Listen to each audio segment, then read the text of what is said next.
Hey folks, Doc here. Well, potatoes were harvested, and I put the frames away in the pole barn. Put the dirt in here, and as I harvest the carrots from the garden, I'm putting the tops in here to compost down. I have to turn it under. I can't believe that lemongrass was about the size of a small kitten when I put it in the garden. Now it takes up almost the entire garden. And let's see. These are the beans that I planted. These are bush bean Kentucky Wonders. Planted these right before going on vacation in August. Also planted those beets that aren't doing too well.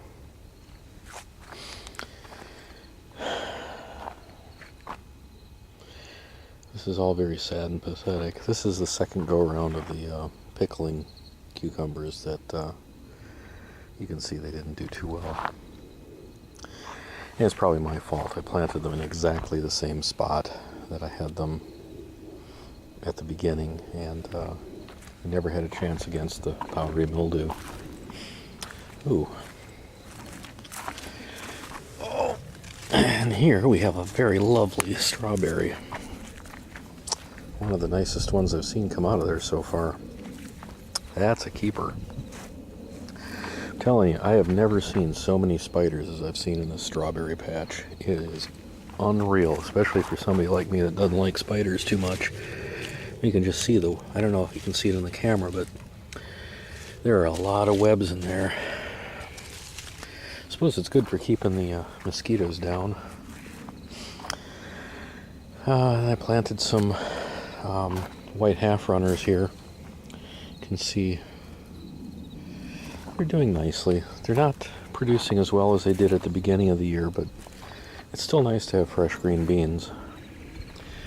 The sunflowers were harvested. I haven't pulled the stalks out yet. And you can see my jury rigging. After the hurricane, I had to hold them up somehow. That was pretty funny. My grand experiment on the Three Sisters did not do well. So I need to get in there and clear this out. The beans are still producing. That's kind of a hoot.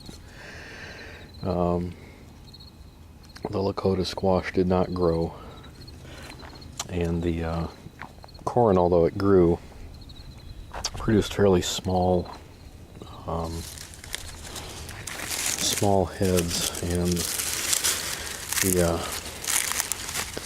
they were very incomplete.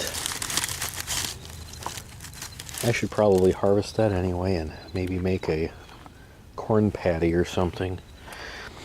Oh, I lost a pepper. That's sad. The asparagus seems like it's going to do really well next year. The peppers did very well, but something has been attacking, so I better harvest the few that I've got left on there. Nice Anaheims. They grew very well. I was really happy with the Anaheims. And the Golden Calla Wonders did really well, and it's really sad. I can see this plant has a lot of flowers on it and some small peppers. They will not reach maturity. The horseradish has gone gangbusters. I need to get out and harvest this. I don't know if I'll grow horseradish again next year. It looks like it's going to badly crowd out the rhubarb. This is the mess that I never took care of. This is where the sweet peas were. And yeah. In fact, most of the garden I didn't take very good care of after we got back from vacation, and part of that was most of everything was pretty well dead. Haven't gotten more than a handful of tomatoes. The cherry tomatoes over here, I think those are Gardener's Delight. Every time a tomato gets even close to ripeness, it splits. And the same thing over here. Every tomato I've had has been pretty gnarly looking. And I've only had maybe 6 tomatoes off of these 4 plants here. Or 3, actually 3 plants, one of them died. We do have some nice sized tomatoes coming in. I don't know if they'll make it. The plant is dying back, so I may have to take them off green and let them ripen in the house. The jalapenos did very nicely this year. The only problem being, let's see if I can find a good example of it. The only problem being I didn't take care of the garden very well and let the crabgrass take over. I don't know if you can see this. Hopefully you can. There's a lot of scarring on these, on this one plant in particular. I don't know what causes that. Should probably look it up on the internet and see if I can find out. I got one eggplant, hopefully, that I will finally get to harvest. The poblanos are finally producing, not very well, but they are producing. I don't think they're going to get ripe before first frost hits. First frost here is about 10 days away. I can probably, here's some more poblanos. Next year will be different. Next year I'll be armed with a little bit more information and hopefully a little bit more motivation to keep things going. I have to say the powdery mildew got away from me when we went on vacation, and so much of the garden was dead and dying when I got back. I just gave up. And you shouldn't give up, because stuff like that happens. And it just becomes harder to take care of. So that's my pathetic little garden. Rank, full of weeds, untended and uncared for, and I feel kind of bad about that. Also, the voles were a big pain in the butt, although they did leave me there's a hole right there. They did leave me a couple of leeks. Hopefully I'll harvest them before they do.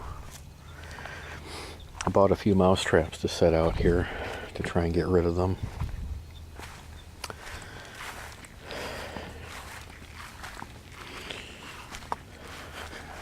Time to pull out the basil, I guess.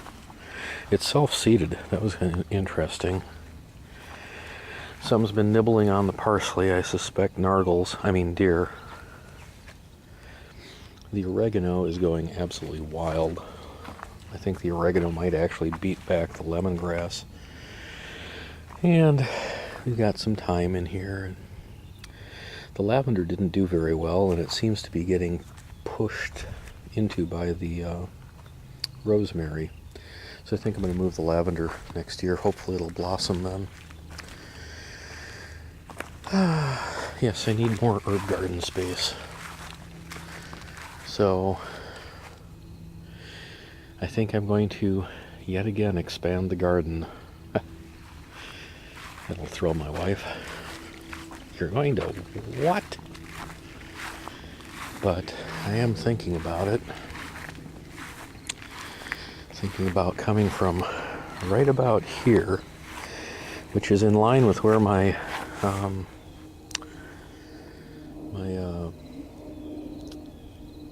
hoop house was going to start. But I could move this another, 4 or 5 feet that way. Make the hoop house smaller. That's okay. But then I'll just put in another, probably 4 beds over here. That'll give me a little bit more room for squash and other items, maybe some more herbs. Oh,